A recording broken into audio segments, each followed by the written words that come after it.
Hello everyone, কেমন আছেন সবাই? আশা করি সবাই ভালো আছেন।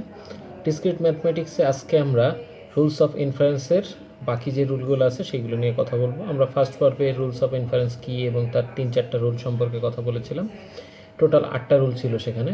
তো আমরা আজকে বাকি রুলগুলো নিয়ে কথা বলবো। আশা করি আমাদের সাথেই থাকবেন এবং যারা অলরেডি চ্যানেলটি সাবস্ক্রাইব করেছেন তাদেরকে অনেক অনেক ধন্যবাদ জানাচ্ছি এবং যারা সাবস্ক্রাইব করেননি তাদেরকে বলবো অবশ্যই চ্যানেলটিকে সাবস্ক্রাইব করে নিতে, যাতে আমাদের ভিডিওগুলো আপনাদের সামনে খুব জলদি চলে আসে।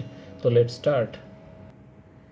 তো আজকে আমরা যে রুলটা নিয়ে প্রথমে কথা বলবো সেটা হচ্ছে হাইপোথেটিক্যাল সাইলোজিজম। তো আজকের এই রুলটার জন্য আমি একটা এক্সাম্পল এখানে নিয়ে নিয়েছি, সেটা হচ্ছে if it is raining, then I will study IT. If I study IT, I will get A+. ওকে, তো আমাদের কয়েকটা আছে এবং এইগুলো যদি আমি একটু সাজাই নিই তাহলে কী হবে, এটা হচ্ছে পি, এটা Q, I will study it get A+। তো কী হবে, ইফ পি দেন কী হচ্ছে কিউ, তো আমরা লিখতে পারি পি ইমপ্লাইজ কিউ এবং তারপরে বলা আছে ইফ কিউ তারপরে হচ্ছে আর, তাহলে কিউ ইমপ্লাইজ আর। এরকম যদি থাকে তো সেই ক্ষেত্রে আমরা লিখতে পারি দেয়ারফর আমরা লিখতে পারি পি ইমপ্লাইজ আর।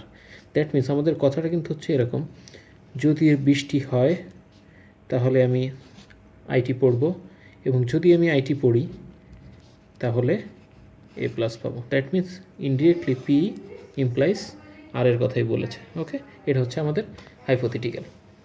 আচ্ছা, এরপর হচ্ছে ডিসজাংটিভ। ডিসজাংটিভের জন্য আমি একটা এক্সাম্পল নিয়ে নিয়েছি, ডিসজাংটিভ সাইলোসিজম। এর জন্য একটা এক্সাম্পল যেটা নিয়েছি সেটা হচ্ছে আই উইল স্টাডি আইটি। ওকে, এটাকে আমি পিতে অ্যাসাইন করলাম। Or I will study math, অথবা আমি ম্যাথ স্টাডি করব। তো আমি এটা যদি সাজাই আমাদের লজিক্যাল এক্সপ্রেশন দিয়ে পি অর কিউ। ওকে, এরপরের কথাটা আছে I will not study math, আমি ম্যাথ স্টাডি করব না, দ্যাট মিনস নট পি। তাহলে কি, আই উইল স্টাডি আইটি, শুধুমাত্র আমি আইটিকে স্টাডি করব। তো আমি একটু দেখে নিই আরেকবার যে আমাদের সব কিছু ঠিক আছে কিনা। সেটা হচ্ছে ফার্স্ট ছিল হচ্ছে আই উইল স্টাডি আইটি এবং সেকেন্ড কথা হচ্ছে I will not study math. Okay, তো সেক্ষেত্রে আমি এখানে একটু ভুল করে ফেলেছি, আমি একটা ঠিক করে দিই আর কি। এটা হচ্ছে not Q. Okay, then I will study it, তাহলে আমার ফলাফলটা আমি যেটা পাবো সেটা হচ্ছে এখানে আসার কথা হচ্ছে আই উইল স্টাডি, তার মানে হচ্ছে আমি পিকে আসতে চাচ্ছি। ওকে, এটা তো এই ক্ষেত্রে এটা দুই রকমই হতে পারে যে আই প্রথমটা পজিটিভ, দুইটাই পজিটিভ ছিল, I will study or I will study math. এরপরে একটা নট আরেকটা। আমি যদি এভাবে বলতে পারতাম I will study IT or I will study math, নিচেরটাতে বলতে পারতাম I will study math, I will not study IT, সেক্ষেত্রে আমি এখানে নট পি দিয়ে করতে পারতাম। তো দুটোর ক্ষেত্রে আমরা এটা করতে পারি। এটা হচ্ছে আমাদের ডিসজাংটিভ যেটা ছিল সেটা। আচ্ছা, এরপর আমাদের জন্য আসছে হচ্ছে অ্যাডিশন। অ্যাডিশনের ক্ষেত্রে কি হবে, অ্যাডিশনের ক্ষেত্রে যদি আমি চিন্তা করি সেটা হচ্ছে অ্যাডিশনের ক্ষেত্রে যদি আমাদের রুলটা থাকে, আমি যদি একটু রুলটা দেখিয়ে নিই। আমাদের অ্যাডিশনের রুলটা ছিল হচ্ছে এটা, অ্যাডিশনের রুল ছিল যদি পি হয় দেয়ারফর পি এবং কিউ, পি আর কিউ হতে পারে। দ্যাট মিনস কী হবে, কোনো একটা কিছু যেমন I will study IT, I will study IT, এটাকে আমি যদি পিতে রাখি, পি হচ্ছে I will study IT. Therefore P যদি ট্রু হয়, পি কথাটা যদি ট্রু হয় তাহলে আমি বলতে পারি পি অর কিউ যেটা সেটাও ট্রু হবে। দেয়ারফর পি অর কিউটাও ট্রু হবে। এটা ছিল আমাদের অ্যাডিশনের ক্ষেত্রে। ওকে, এরপরে আমরা চলে যাই সিম্পলিফিকেশনের ক্ষেত্রে। সিম্পলিফিকেশানে কী বলেছিলাম, সিম্পলিফিকেশানে আমাদের অ্যাড অপারেশনটা ইউজ করা হয়। That means I will study IT and I will gate A+। আমি যদি এটাই ধরি I will study IT, I will gate A+, যদি এটা হয় অ্যান্ড আমি যদি আইটি স্টাডি করি তাহলে আমি এ প্লাস পাবো, এবং এই দুইটাই যদি ট্রু হয় সেক্ষেত্রে আমি লিখতে পারি দেয়ারফর বি, দেয়ারফর কিউ, দুইটাই হতে পারে।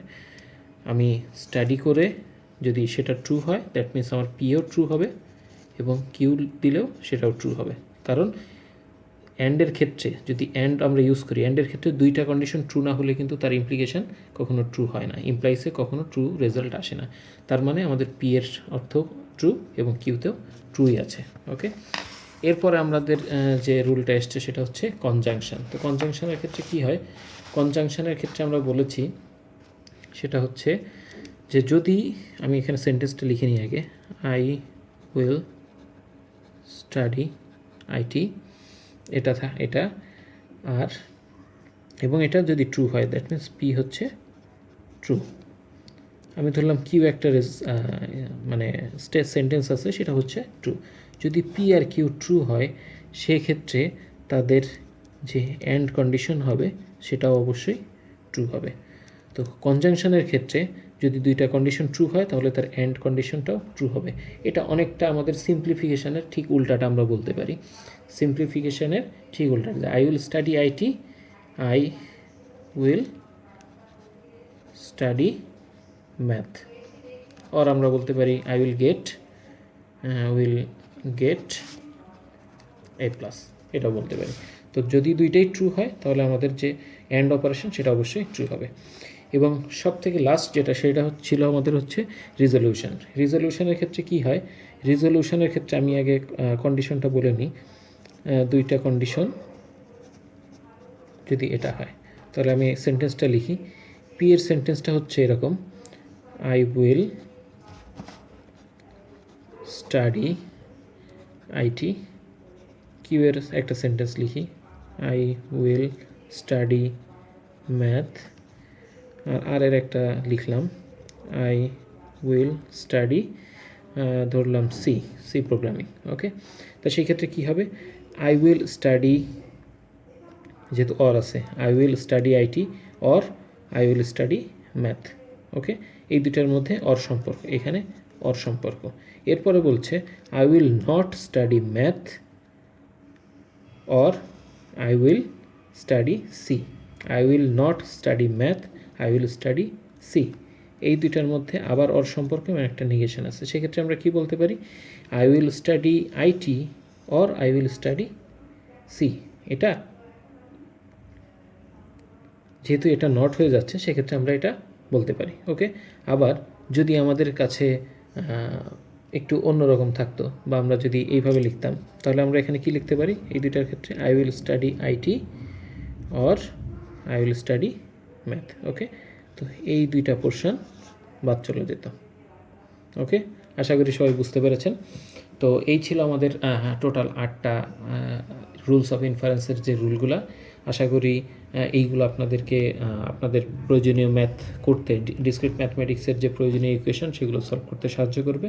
সবাই আমাদের সাথে থাকবেন, ধন্যবাদ।